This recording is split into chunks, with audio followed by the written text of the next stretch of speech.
Hollywood silver screen presenting the whole truth. ये कहानी एक 17 साल के लड़के की है जिसने अपने पिता की हत्या कर दी है और कोर्ट में अपना गुनाह कबूल भी कर लिया है। लेकिन तभी एक वकील इस केस में आता है और जैसे जैसे सुनवाई आगे बढ़ती है ऐसे चौंकाने वाले सबूत सामने आते हैं जो सभी को हैरान कर रख देते हैं। इस कहानी की शुरुआत होती है कोर्ट से, जहां पर हम वकील रिचर्ड रामसे को देखते हैं। वो अपने नए केस को लेकर काफी गहरी सोच में डूबा हुआ था।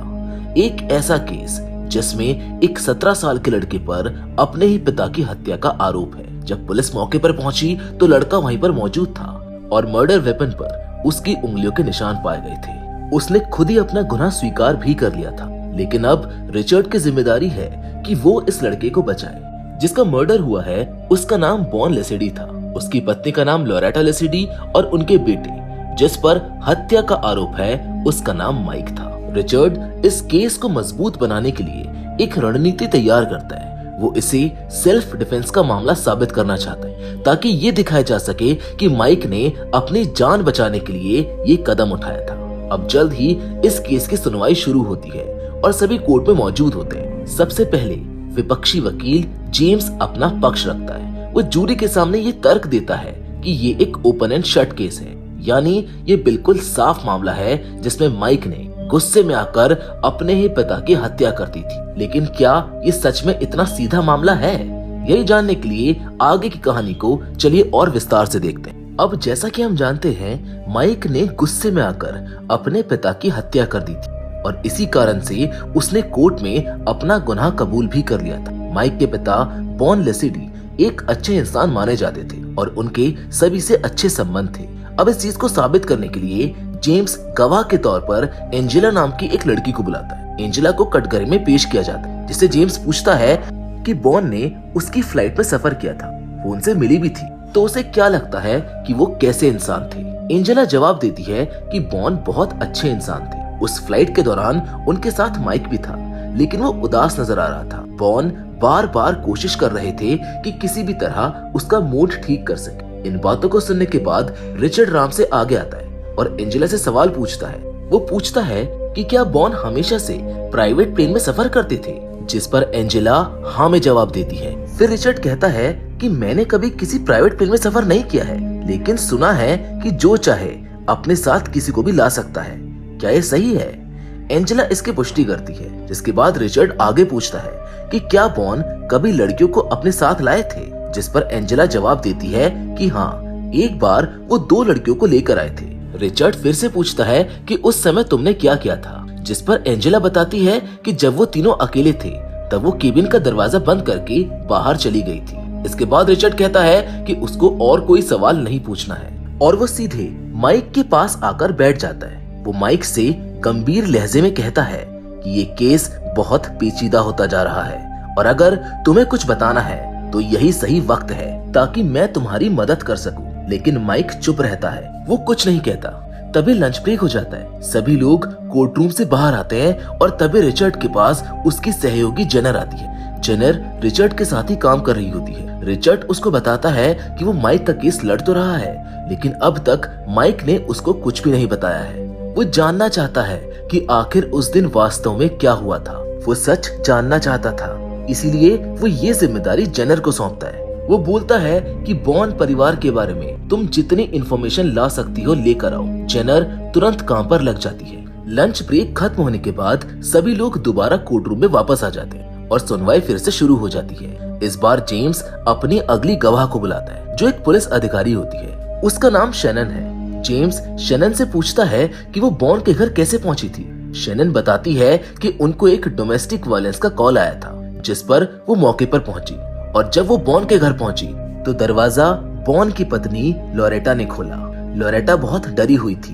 वो उनको अंदर लेकर गई। घर के अंदर शनन को बॉन की लाश दिखाई दी, जिसके पास माइक बैठा हुआ था। वो ये भी मेंशन करती है कि ये सब देखकर वो काफी घबरा गई थी। तभी घर की डोरबेल बजती है और लोरेटा दरवाजा खोलने के लिए चली जाती है, जिससे शनन और माइक कमरे में अकेले रह जाते हैं। इस दौरान माइक उससे कहता है कि मैं बहुत पहले से ये करना चाहता था। ये सुनकर रिचर्ड तुरंत ऑब्जेक्शन उठाता है। वो कहता है कि शैनन गलत बयान दे रही है। असल में माइक ने ये नहीं कहा था कि मैं बहुत पहले से करना चाहता था। बल्कि उसने ये कहा था कि ये वो बहुत पहले से करना चाहता था, यानी वो किसी और के बारे में बात कर रहा था। लेकिन शैनन अपनी बात पर अड़ी रहती है। वो कहती है कि उसने वही सुना जो कोर्ट रूम में वो कह रही है। इसके बाद जेम्स उसको आगे कंटिन्यू करने के लिए कहता है। शैनन बताती है कि दरवाजा खुलने के बाद रिचर्ड अंदर आया। जब सभी लोग खड़े थे तब उसने रिचर्ड से कहा कि वो माइक को लाश से दूर हटने के लिए कहे। इसके बाद लोरेटा माइक को वहां से ले गई। अब अपनी गवाही पूरी करने के बाद शैनन कोर्ट से चली जाती है। फिर रिचर्ड एक बार फिर से माइक से बात करता है। वो उससे सच्चाई जानने की कोशिश करता है। वो माइक से कहता है कि केस जिस दिशा में जा रहा है वो उसके लिए ठीक नहीं है। अगर माइक अभी भी चुप रहा तो वो उसको बचा नहीं पाएगा और ये केस उसके हाथ से निकल जाएगा। रिचर्ड माइक से रिक्वेस्ट करता है कि वो सच्चाई बताए क्योंकि वो बिना वजह इस केस को खींच रहा है। लेकिन माइक फिर भी कुछ नहीं कहता है और वहां से चला जाता है। इसी दौरान लोरेटा रिचर्ड के पास आती है और भावुक होकर कहती है कि उसको किसी भी हालत में अपने बेटे को बचाना है, जिस पर रिचर्ड उसको आश्वासन देता है कि भले ही माइक ने अब तक कुछ नहीं बताया हो, लेकिन वो अपनी पूरी कोशिश कर रहा है, वो उसको कुछ नहीं होने देगा। इसके बाद जैसे ही वो कोर्ट से बाहर आते हैं, रिचर्ड जेनर को एक कमरे की चाबी देता है। वो बताता है कि उस कमरे में इस केस से जुड़े सभी दस्तावेज, फाइलें, रिपोर्ट्स और फोटोग्राफ्स मौजूद हैं। वो जेनर से कहता है कि वो जल्द से जल्द वहां जाकर काम पर लग जाए और जो भी महत्वपूर्ण जानकारी मिले उसको तुरंत लेकर आए। समय बीतता जाता है। केस की अगली सुनवाई की तारीख आ जाती है। सुनवाई फिर से शुरू होती है और इस बार गवाह के रूप में आर्थर को बुलाया जाता है, जो बॉन का पड़ोसी है। जब आर्थर से पूछा जाता है कि वो बॉन को कितने सालों से जानता है तो वो बताता है कि वो पिछले 15 सालों से उसके पड़ोस में रह रहा है और अक्सर उसकी मुलाकात उससे होती रहती थी। आर्थर ये भी बताता है कि बॉन एक वकील था और तो और उसको ये भी पता चला था कि उसका बेटा माइक भी एक वकील बनना चाहता था। इस बात से बॉन बहुत खुश था। इसके बाद आर्थर से पूछा जाता है कि क्या उसने कभी बॉन और माइक के रिश्ते में कोई असामान्य चीज देखी थी। आर्थर सोचकर जवाब देता है कि एक बार एक पार्टी के दौरान उसने बॉन को बेहद गुस्से में देखा था जब वो सबके सामने लोरेटा को अपमानित कर रहा था। बॉन ने लोरेटा को सबके सामने जलील करना शुरू कर दिया, जिससे माइक को बहुत गुस्सा आया। माइक ने भीड़ में चिल्लाकर अपने पिता को शांत रहने के लिए कहा, लेकिन इस पर बॉन और भड़क गया और वो माइक को अलग ले जाकर गुस्से में समझाने लगा। अब अपने बेटे को डांटने के बाद बॉन गुस्से में आर्थर के पास आया, जिसने आर्थर से कहा कि जब मैं अपनी पत्नी को डांट रहा था तब तुमने भी मुझको शांत रहने के लिए कहा था, लेकिन दोबारा ऐसा मत करना। ये मेरा और मेरे परिवार का मामला है और मैं नहीं चाहता कि इसमें कोई तीसरा व्यक्ति दखल दे। बॉन ने आर्थर को धमकी भी दी थी, कहा था कि अगर उसने दोबारा ऐसा किया तो वो उसको नहीं छोड़ेगा। आर्थर को ये बात बहुत बुरी लगी थी क्योंकि वो खुद भी एक वकील था। उस दिन के बाद से उसकी और बॉन की दोस्ती हमेशा के लिए खत्म हो गई थी। अब एक बार फिर से लंच का समय हो जाता है और सभी लोग बाहर आ जाते हैं। बाहर रिचर्ड और जेनर एक साथ बैठे होते हैं। जेनर उससे पूछती है कि हमारा अगला कदम क्या होगा। रिचर्ड उसको जवाब देता है कि मुझको नहीं पता, जब तक माइक अपना मुंह नहीं खोलता है हम कुछ नहीं कर सकते और अगर वो इसी तरह चुप रहा तो हमें इस केस को हारने के लिए तैयार रहना होगा। थोड़ी देर के बाद केस की कार्यवाही दोबारा शुरू हो जाती है। इस बार गवाह के रूप में लोकल शेरिफ को बुलाया जाता है। जेम्स शेरिफ से सवाल करता है, आपने उस दिन क्या देखा था? शेरिफ बताता है कि जैसे ही वो घटनास्थल पर पहुंचा उसको बॉन की लाश दिखी। वहां मौजूद अधिकारी शैनन ने उसको बताया कि माइक ने अपने अपराध को कबूल कर लिया है और कहा कि उसने अपने पिता को चाकू मारा था। जब शेरिफ ने चाकू को देखा तो उस पर माइक की उंगलियों के निशान मौजूद थे। इसके बाद वो सभी पुलिस स्टेशन चले गए, जहां शेरिफ ने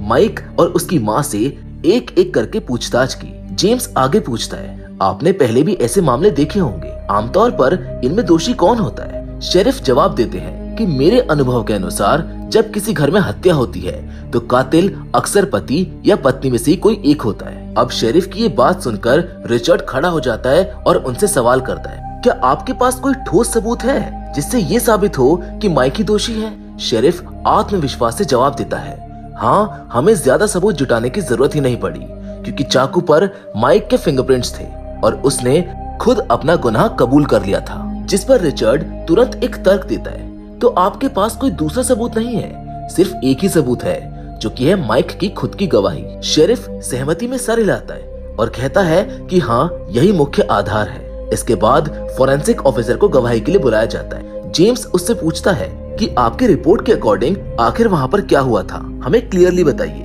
डॉक्टर बताता है कि बॉन के पेट में चाकू बहुत तेजी से घोंपा गया था, जिससे खून बहने लगा और वो जमीन पर गिर गया। हमला इतना ज्यादा गंभीर था कि चाकू लगने के 1 मिनट के भीतर ही उसकी मौत हो गई। रिचर्ड इस पर सवाल उठाता है, आपका कहना है कि बॉन ने अपने बचाव में कुछ भी नहीं किया, जैसे ही चाकू लगा वो सीधे गिर गया और उसकी मौत हो गई। डॉक्टर पुष्टि करता है, जी हाँ बिल्कुल। रिचर्ड तुरंत आगे बढ़ता है, क्या यह संभव नहीं है कि उसने अपने बचाव में कातिल पर हमला किया हो?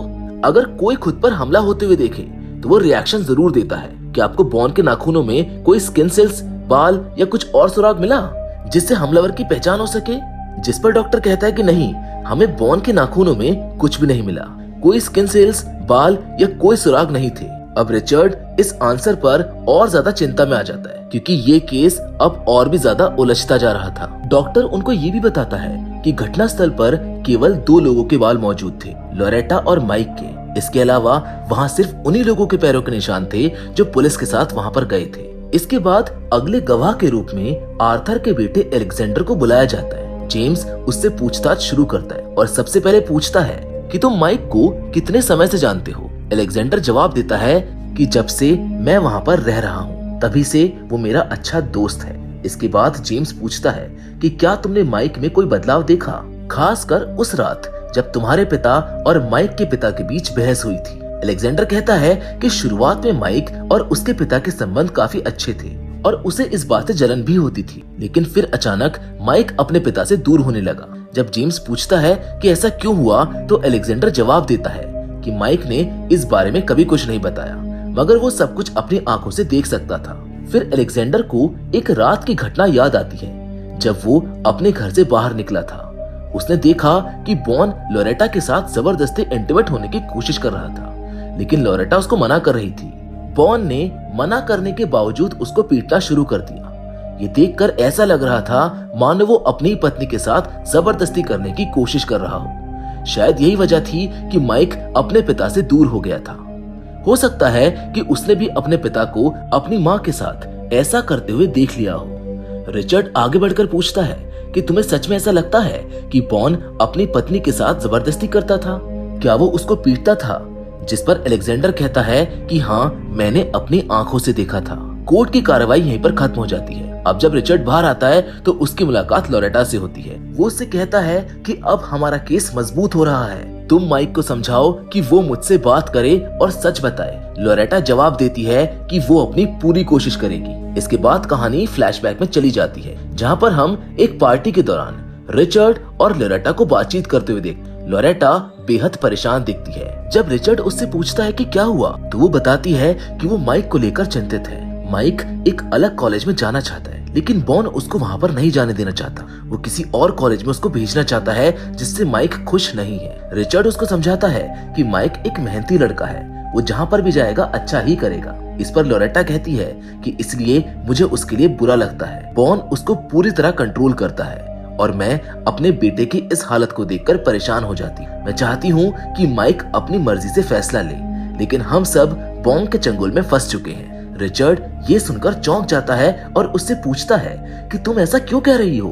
लोरेटा जवाब देती है, एक बार मैंने बॉन से तलाक लेने की बात कही थी और वो बहुत गुस्सा हो गया था। उसने मुझसे कहा था कि अगर मैंने दोबारा इस बारे में सोचा भी तो वो मुझको जान से मार देगा। मैं हमेशा इसी डर में जीती हूँ, लेकिन जब से मैं तुमसे मिली हूँ मुझको लगता है कि तुम मुझे इस नर्क से निकाल सकते हो। रिचर्ड लोरेटा की बातों को ध्यान से सुनता है, जिस पर लोरेटा गंभीरता से कहती है कि मैं मजाक नहीं कर रही हूँ, मैं सच बोल रही हूँ। अब कहानी वापस प्रेजेंट में आती है, जहाँ लोरेटा को कोर्ट में गवाही देने के लिए बुलाया जाता है। जेम्स उससे पूछता है कि आखिर उस दिन आपने क्या देखा? लोरेटा जवाब देती है कि मैं वर्कआउट कर रही थी, जिसके बाद मैं नहाने चली गई। तभी बॉन बाथरूम में आया और उसने ऐसी बातें कही जिन्हें मैं कोर्ट में दोहरा भी नहीं सकती हूँ। थोड़ी देर के बाद जब मैं नहाकर बाहर आई तो मैंने बॉन की लाश देखी। मैं वहीं पर बैठ गई। तभी माइक आया और उसने मुझसे पूछा, क्या ये मर चुका है? मैंने कहा हाँ। तब उसने एक गहरी सांस ली और कहा, ये मैंने किया है। इस बयान के बाद रिचर्ड आगे बढ़ता है और लोरेटा से सवाल करता है कि जब वो बाथरूम में थी और बॉन ने उससे गाली गलौज की थी तो क्या माइक ये सब कुछ सुन रहा था? जिस पर लोरेटा कहती है कि शायद हाँ, वो उस वक्त घर पर ही था। रिचर्ड पूछता है कि जब बॉन उसको मारता था क्या माइक ने देखा था। लोरेटा एक बार फिर से कहती है कि शायद हाँ। इसके बाद जेम्स सामने आता है और कहता है कि इन सवालों से वो कुछ भी साबित नहीं कर सकते हैं क्योंकि उनके पास कोई सबूत नहीं है कि बॉन अपनी पत्नी को पीटता था। तभी रिचर्ड कई पिक्चर्स निकालता है और जूरी को दिखाता है जो लोरेटा की ही है, जिनमें बॉन की हत्या के दिन लोरेटा के शरीर पर चोटों के निशान थे। ये देखकर जूरी को समझ में आ जाता है कि बॉन अपनी पत्नी को पीटता था। माइक को ये सब अच्छा नहीं लगता है और जब वो बाहर जाता है तो कुछ समय बाद रिचर्ड को एक पुलिस ऑफिसर से ये इन्फॉर्मेशन मिलती है कि अगर उसने माइक की मदद की तो वो हमेशा के लिए जेल चला जाएगा। रिचर्ड फिर भी माइक का वकील बना रहता है क्योंकि अगले दिन माइक को कटघरे में पेश किया जाता है। कटघरे में रिचर्ड माइक से पूछता है कि क्या उसके पिता उसकी माँ को पीटते थे, जिस पर माइक जवाब देता है कि उसने कभी इसे अपनी आंखों से नहीं देखा, लेकिन वो हमेशा उसकी माँ की चीखें सुनता था।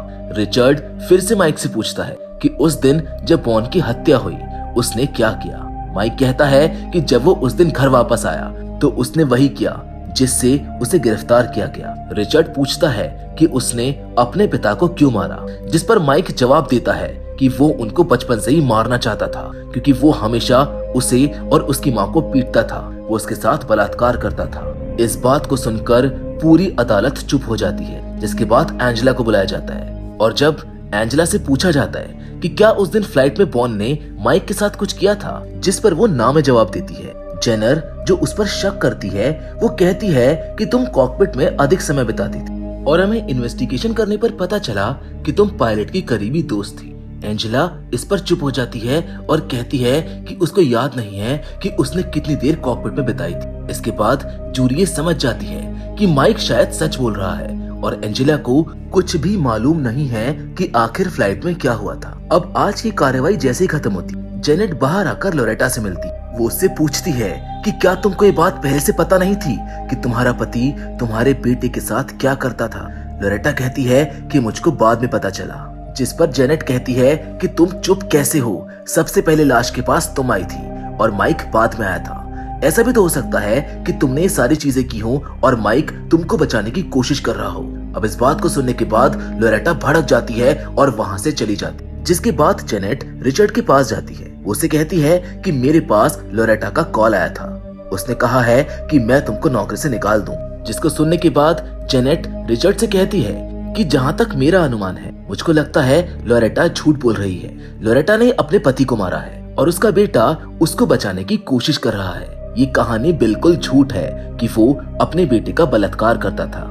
जिसको सुनकर रिचर्ड कहता है कि जो तुम कह रही हो वो हो सकता है, लेकिन अभी हमें अपना पूरा ध्यान माइक को बचाने पर लगाना होगा। लेकिन जेनेट को अभी भी ये लगता है कि असली कातिल लोरेटा है, जिस पर रिचर्ड उसको समझाता है कि अभी इतना जल्दी कंक्लूसिव होना सही नहीं है। अब अगले दिन कार्यवाही फिर से शुरू होती है। जेम्स अपनी दलीलों को पेश करता है। वो कहता है कि हमारे पास इस बात का कोई भी सबूत नहीं है कि बॉन अपने बेटे का बलात्कार करता था। फ्लाइट में भी हमने सारे लोगों से बात कर ली है। अगर वो घटना हुई भी होती तो वो घटना तो 2 दिन पहले की थी और बॉन की हत्या 2 दिन के बाद हुई है, जो कि पूरी प्लानिंग के तहत की गई है। अब इतना कहकर वो जूरी को फैसला करने के लिए बोल देता है। अब रिचर्ड सामने आता है और जूरस के सामने अपना पक्ष रखता है। वो बताता है कि एक बच्चा जिसने बचपन से ही अपनी माँ को पिता के हाथों पिटते और उसका बलात्कार करते देखा, केवल दर्द और चीखों से भरा जीवन जीता आया है। उस बच्चे के पिता ने न केवल उसकी माँ का बलात्कार किया, बल्कि उसने अपने ही बेटे के साथ भी यही क्रूरता दोहराई।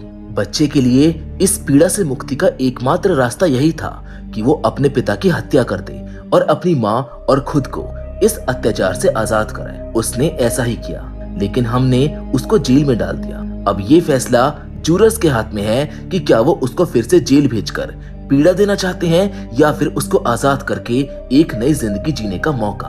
रिचर्ड ये कहकर चला जाता है और सभी लोग फैसले का इंतजार करने लगते हैं। थोड़ी देर के बाद जब फैसला सुनाया जाने वाला होता है, तब माइक को एक घड़ी का स्केच बनाते हुए दिखाया जाता है। अब कहानी यहाँ से फ्लैशबैक में चली जाती है, जहाँ माइक को अपने पिता की लाश और उसकी माँ को बैठे हुए दिखाया जाता है। माइक को लगता है कि उसकी माँ ने उसके पिता की हत्या की है, लेकिन वो ये नहीं चाहता था कि उसकी माँ जेल जाए। इसीलिए वो अपनी माँ से कहता है कि वो दरवाजे पर जाए और सबको ये बताए कि उसी ने उसके पिता की हत्या की है। वो चाकू को पकड़ लेता है ताकि उस पर उसकी उंगलियों के निशान आ जाए। अब कहानी वापस से प्रेजेंट में आती है। माइक को रिहा कर दिया जाता है, उसके खिलाफ सभी आरोप हटा दिए जाते हैं। जैसे वो बाहर आता है, रिचर्ड उसको बधाई देने आता है। माइक उसको वो पेपर देता है जिस पर उसने उस घड़ी का स्केच बनाया था। रिचर्ड उसको देखकर समझ जाता है कि ये उसी की घड़ी है। माइक उससे पूछता है कि जब उसके पिता की हत्या हुई थी तब उसने रिचर्ड की घड़ी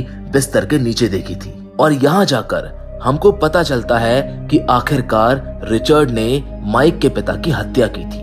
माइक रिचर्ड से गुस्से में कहता है कि मैं तुमको मार डालूंगा। रिचर्ड उसको शांत कराता है और पूरी कहानी बताना शुरू करता है। वो कहता है कि माइक के पिता उसकी माँ के साथ क्या क्या करते थे। वो हर रोज उसका बलात्कार करता और उसको बेरहमी से पीटता था। रिचर्ड और लोरेटा का अफेयर चल रहा था क्योंकि लोरेटा को किसी न किसी का सपोर्ट चाहिए था। जब माइक के पिता को इस अफेयर का पता चला तो उसने रिचर्ड को धमकी दी थी कि वो लोरेटा को नहीं छोड़ेगा। इसीलिए रिचर्ड और लोरेटा ने मिलकर एक प्लान बनाया कि वो माइक के पिता को मार डालेंगे और केस को ऐसे पेश करेंगे कि लोरेटा ने अपने बचाव में उसको मारा है। अब हत्या वाले दिन जब माइक के पिता घर आए तो लोरेटा ने खुद को पीटा ताकि उसके शरीर पर चोट का निशान बन जाए, और तभी रिचर्ड ने आकर माइक के पिता को मार डाला। लेकिन तभी वहाँ पर तुम आ गए। तुमने सब कुछ देख लिया। तुम जानते थे कि तुम्हारी माँ गुनहगार है, इसीलिए तुमने सारे गुनाह अपने ऊपर ले लिए। लेकिन मजे की बात ये थी कि माइक ने रिचर्ड की घड़ी को देख लिया था जिसको उसने छुपा कर रख लिया, क्योंकि वो जानता था कि उसकी माँ रिचर्ड के साथ मिली हुई है और ये सब वो उसे और खुद को बचाने के लिए कर रही है, क्योंकि माइक अपने पिता को अच्छी तरह से जानता था। वो जानता था कि उसके पिता बचपन से उसके साथ और उसकी माँ के साथ क्या क्या करता आया है। वो एक दरिंदा था जिसे उसके गुनाहों की सजा मिल चुकी थी। अब एंड में सभी चीजें सुलझ जाती है और माइक को रिहा कर दिया जाता है। रिचर्ड और लोरेटा एक दूसरे को बधाई देते हैं, जिसके साथ ये कहानी यहीं पर खत्म हो जाती है। तो दोस्तों, मैं उम्मीद करता हूँ कि द होल ट्रुथ की ये कहानी आपको पसंद आई होगी। बाकी फिलहाल आज के इस वीडियो में बस इतना ही, लेकिन आप फिर से जरूर मिलेंगे, और वो भी एक और नई इंटरेस्टिंग कहानी के साथ। पर हमेशा की तरह तब तक के लिए धन्यवाद।